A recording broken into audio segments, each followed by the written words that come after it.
বিজেপির থানা ঘেরাও কর্মসূচিকে ঘিরে তুমুল উত্তেজনা ছড়ালো মাটিগাড়া থানায়। পুলিশের সঙ্গে বিজেপির কর্মীদের ধস্তাধস্তিতে উত্তপ্ত হয়ে ওঠে গোটা পরিবেশ। এদিন নির্ধারিত কর্মসূচি অনুযায়ী বেলা 1টা নাগাদ বেশ কিছু বিজেপি কর্মী সমর্থক আরজিকর ঘটনায় মৃত ছাত্রীর শাস্তি দাবি করে মুখ্যমন্ত্রী মমতা বন্দ্যোপাধ্যায় পদত্যাগ দাবি করে এবং থানা ঘেরাও কর্মসূচি পালন করে। পূর্ব নির্ধারিত কর্মসূচি থাকায় থানার গেট আগলে মোতায়েন ছিল মহিলা উইনার্স বাহিনী সহ বিশাল পুলিশ বাহিনী।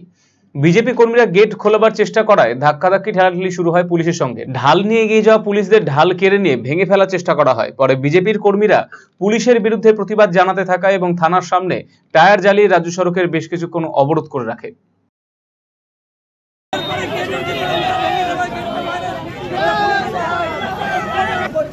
আমরা একটা শান্তি মিছিল করতে এসেছিলাম।